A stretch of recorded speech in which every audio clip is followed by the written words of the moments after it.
प्राचीन समय की बात है। किसी राज्य में एक बड़ा प्रतापी तथा दानी राजा राज्य करता था। वह प्रत्येक गुरुवार को व्रत रखता एवं भूखे और गरीबों को दान देकर पुण्य प्राप्त करता था, परंतु ये बात उसकी रानी को अच्छा नहीं लगता था। वह न तो व्रत करती थी और न ही किसी को एक भी पैसा दान में देती थी और राजा को भी ऐसा करने से मना करती थी। एक समय की बात है, राजा शिकार खेलने को वन को चले गए थे। घर पर रानी और दासी थी। उसी समय गुरु बृहस्पतिदेव साधु का रूप धारण कर राजा के दरवाजे पर भिक्षा मांगने को आए। साधु ने जब रानी से भिक्षा मांगी तो वह कहने लगी, हे साधु महाराज, मैं इस दान और पुण्य से तंग आ गई हूँ। आप कोई ऐसा उपाय बताएं जिससे कि सारा धन नष्ट हो जाए और मैं आराम से रह सकूं। बृहस्पति देव ने कहा, हे देवी, तुम बड़ी विचित्र हो। संतान और धन से कोई दुखी होता है। अगर अधिक धन है तो इसे शुभ कार्यों में लगाओ, कुंवारी कन्याओं का विवाह कराओ, विद्यालय और बाग बगीचे का निर्माण कराओ, जिससे तुम्हारे दोनों लोग सुधरे। परंतु साधु की इन बातों से रानी को खुशी नहीं हुई। उसने कहा, मुझे ऐसे धन की आवश्यकता नहीं है जिसे मैं दान दूं और जिसे संभालने में मेरा सारा समय नष्ट हो जाए। तब साधु ने कहा, यदि तुम्हारी ऐसी इच्छा है तो मैं जैसा तुम्हें बताता हूँ तुम वैसा ही करना।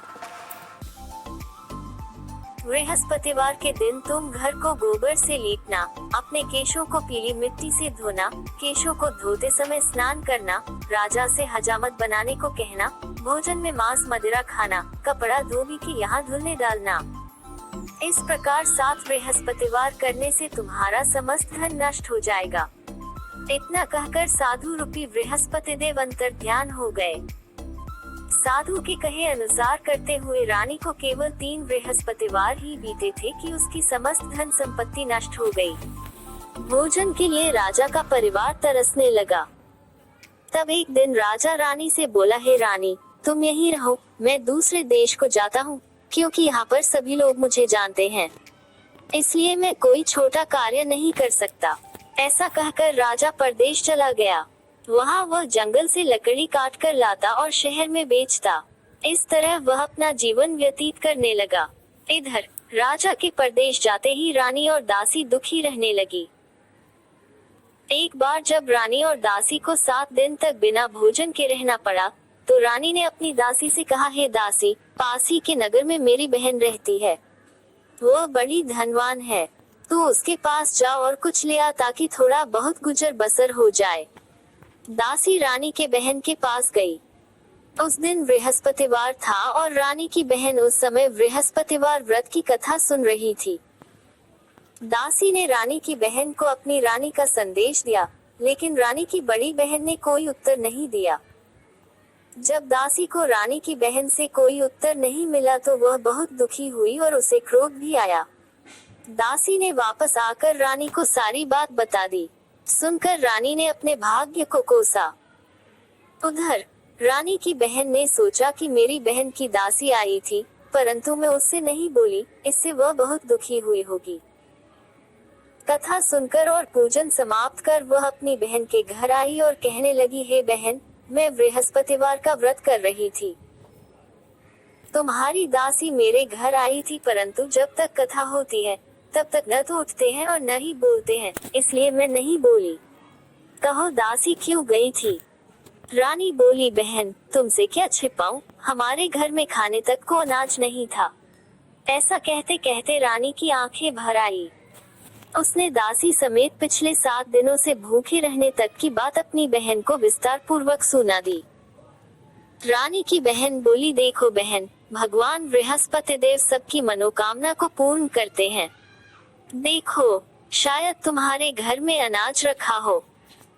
पहले तो रानी को विश्वास नहीं हुआ, पर बहन के आग्रह करने पर उसने अपनी दासी को अंदर भेजा तो उसे सचमुच अनाज से भरा एक घड़ा मिल गया। ये देखकर दासी को बड़ी हैरानी हुई। दासी रानी से कहने लगी, हे रानी, जब हमको भोजन नहीं मिलता तो हम व्रत ही तो करते हैं, इसलिए क्यों न इनसे व्रत और कथा की विधि पूछी जाए ताकि हम भी व्रत कर सके। तब रानी ने अपनी बहन से बृहस्पतिवार व्रत के बारे में पूछा। उसकी बहन ने बताया, बृहस्पतिवार के व्रत में चने की दाल और मुनक्का से विष्णु भगवान का केले की जड़ में पूजन करें तथा दीपक जलाएं, व्रत कथा सुने और पीला भोजन ही करें। इससे बृहस्पति देव प्रसन्न होते हैं। व्रत और पूजन विधि बतलाकर रानी की बहन अपने घर को लौट गई। 7वें रोज बाद जब गुरुवार आया तो रानी और दासी ने निश्चय अनुसार व्रत रखा। गुड़साल में जाकर चना और गुड़बीन लाए और फिर उसकी दाल से केले की जड़ तथा विष्णु भगवान का पूजन किया। अब पीला भोजन कहाँ से? इस बात को लेकर दोनों बहुत दुखी थे। चूंकि उन्होंने व्रत रखा था इसलिए गुरुदेव उन पर प्रसन्न थे। इसलिए वे एक साधारण व्यक्ति का रूप धारण कर 2 थालों में सुंदर पीला भोजन दासी को दे गए। भोजन पाकर दासी प्रसन्न हुई और फिर रानी के साथ मिलकर भोजन ग्रहण किया। उसके बाद वे सभी गुरुवार को व्रत और पूजन करने लगी।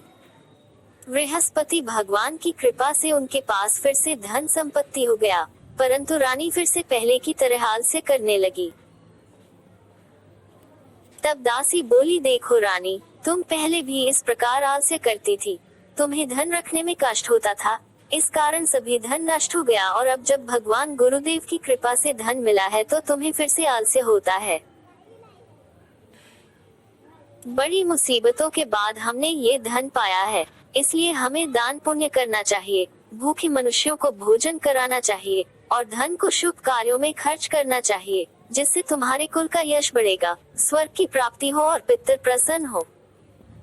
दासी की बात मानकर रानी अपना धन शुभ कार्यों में खर्च करने लगी, जिससे पूरे नगर में उसका यश फैलने लगा।